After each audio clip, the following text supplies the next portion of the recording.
my very favorite scripture passages. It's the first reading, which was done really well, and it's looking at it. You've all heard it probably before. It says this, it's from Jeremiah.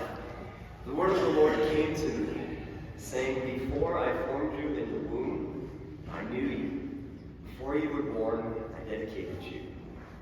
And from all time, in all places, God has known you, He's known me, He's known us, even before we were, even before we existed. I was thinking about that the last couple of days. And I thought to myself, I wonder how many people have ever existed. Just kind of a question came to me as I was praying yesterday.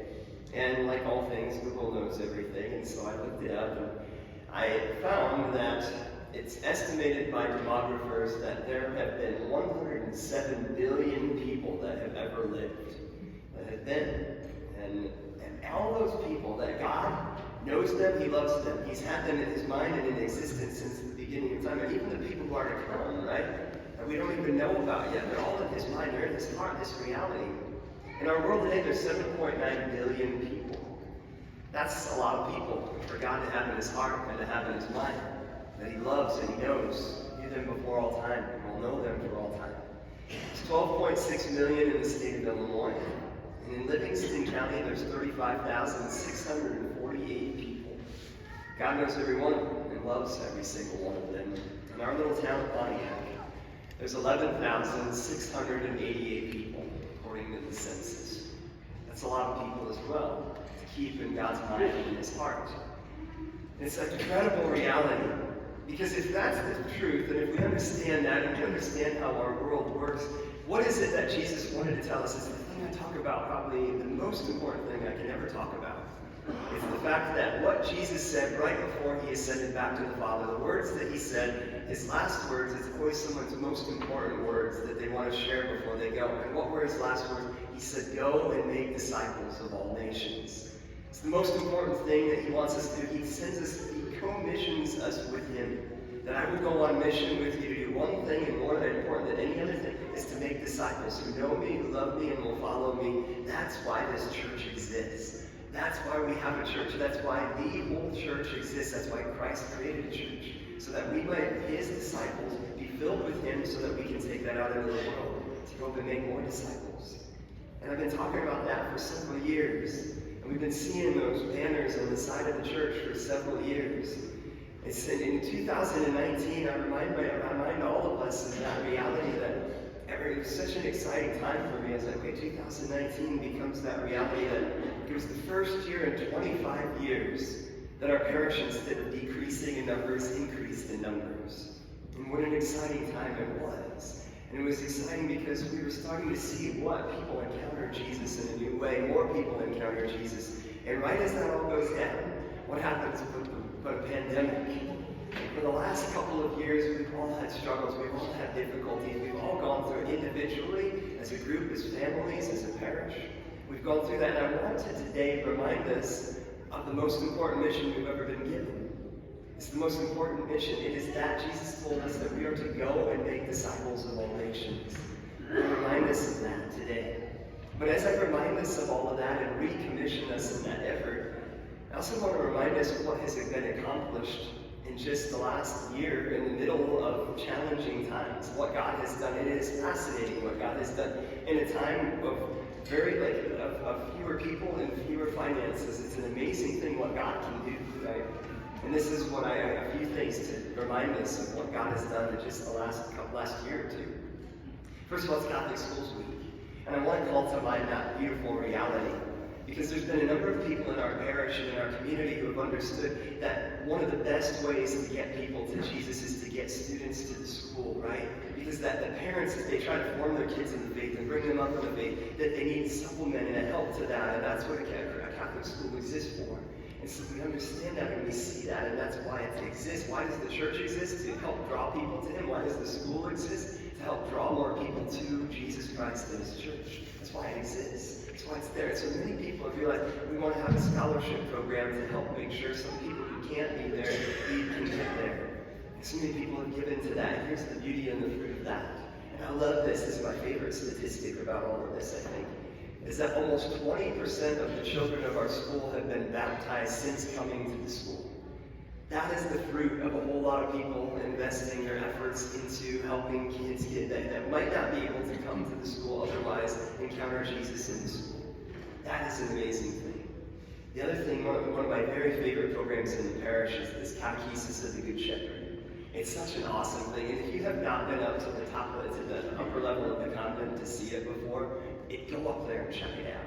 It is an incredible, awesome thing where little people learn the power of what's happening in this Mass. And to give you one example of how I've seen that, I don't remember if it was a kindergartner or a first grader, came up to me a long time ago at this point, but they came up to me and they said, Father, at Mass, when you put your hands like this and do the epiclesis, right? How many of you know what the epiclesis is, right? It's like, Sarah does, right? Sure is it. But not many people know what the epiclesis is, and this little kindergartner knew that it was the Holy Spirit coming down on the gifts at Mass, that it becomes his body and blood. That is awesome. How awesome is that little people are learning little things like that? That's what's happening up there in that little room for our students, and not just in our school, but in our faith formation as well. They're encountering Jesus in that program in a powerful way. We started just a few years ago. We're hoping to get it all the way up to 5th grade before it's all said and done. That's where we're headed. Faith formation, I see so many of our families from Faith Formation. I see a number of them here today. Our families that are from the public schools but come here to be in faith formation because they know the importance of our Catholic faith and the beauty of that, and drawing their children to the faith and being here in that. One of my favorite, this is probably a strange thing to say, but one of my favorite moments is to be able to be with families in funerals. Funerals are one of the most profound realities because what happens at funerals? People that might not have come into these pews for 5, 10, 15, or 20 years come here to be in these pews. And just yesterday is a perfect example of an opportunity to evangelize them and draw them in the faith. That after a funeral I had yesterday, there was a couple of families waiting for me at the front of the church. And they said, Father, we haven't been here for many, many years, but we were here today and our hearts were stirred. And there was something happened in our hearts that we want to get our children baptized and we want to get back to the church. That's what can happen, but it requires all of us to go out there and invite people back. More people will come. The people need to encounter Jesus more than they've ever needed to encounter him in our world. We need to draw them to him now. That's what's happening, and it's happening little by little. Our All Souls Day Mass, we prayed for 119 souls in our parish at our All Souls Day Mass, and what a beautiful thing it was. This was astounding to me, and it made me realize, I was like, wow, that's why I get tired sometimes. There's been 421 Masses offered in this Mass in this church in the last year. It's a pretty cool thing. These are some of my favorite statistics. There's 3,120 hours of adoration that have been offered. This is I think, the coolest one of all of them, right here. That all of our homebound and our people in nursing homes, and all of those people, there have been 4,000 visits to them over the last year to make sure those who can't get here to the church are getting Jesus brought to them. That's like the most proud statistic, I think, that our people who can't be here are getting Jesus brought to them. And if you know other people who need Jesus brought to them, let us know. We need to get him to them if they can't get here themselves. Our food pantry took care of 464 households this past year. 464 families that have been taken care of by our food pantry here in town. 25 families have received housing assistance. This is a cool stat. 3,000 rosaries have been made and sent out to the prison or to other people who need rosaries in our community or around the area. We have these financial geniuses that are helping to make sure we find enough money in times when there aren't a lot of people in the church and there isn't a lot of money coming in, and they're making sure, Father, here's how you make sure you stay on budget with the times that we're in.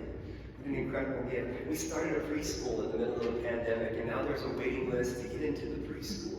This is a beautiful thing that God is doing.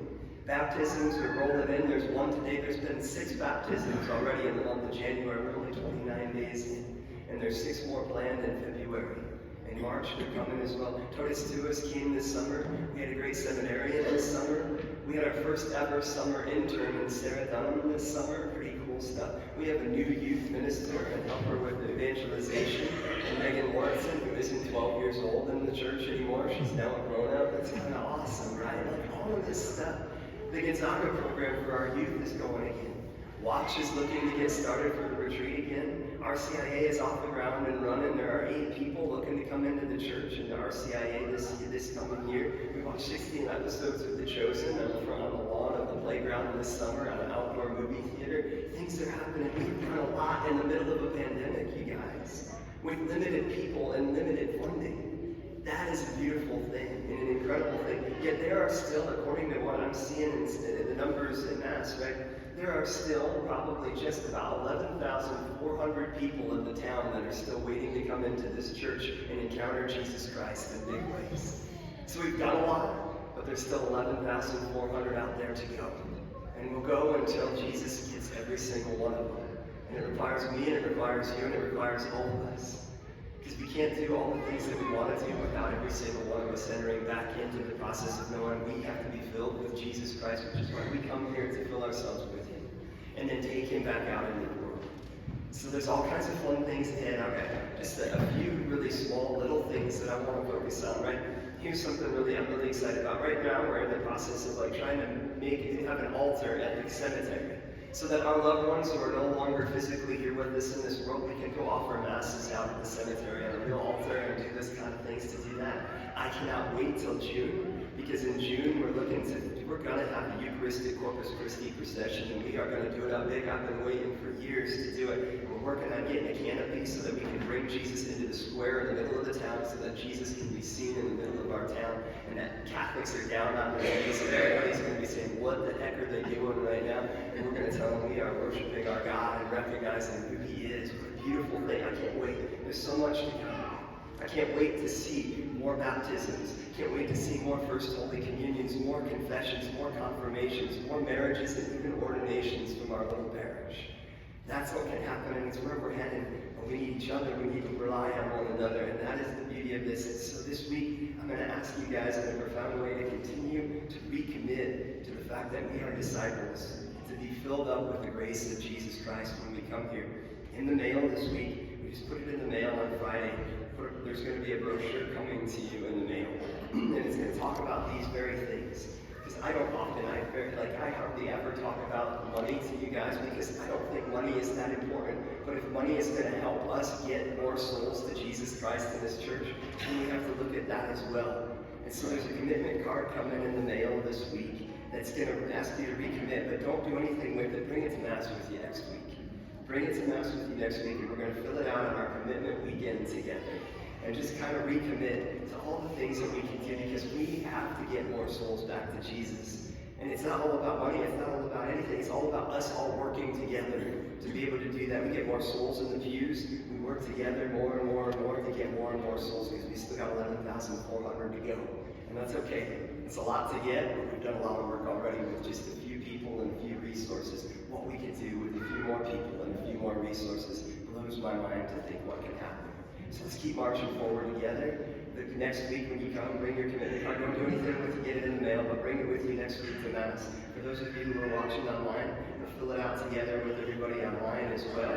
Just be here and be present so that we can keep marching forward together. We got a lot of work to do ahead of us, but we've already done a lot of work. There's much excitement. I can't wait to keep making more disciples for Jesus Christ and for Jesus' church with all of you and with even more people. Little by little, we're going to get there by God's grace and with a little help of the challenge of one another to walk with one another as we continue to make disciples for Jesus in His church.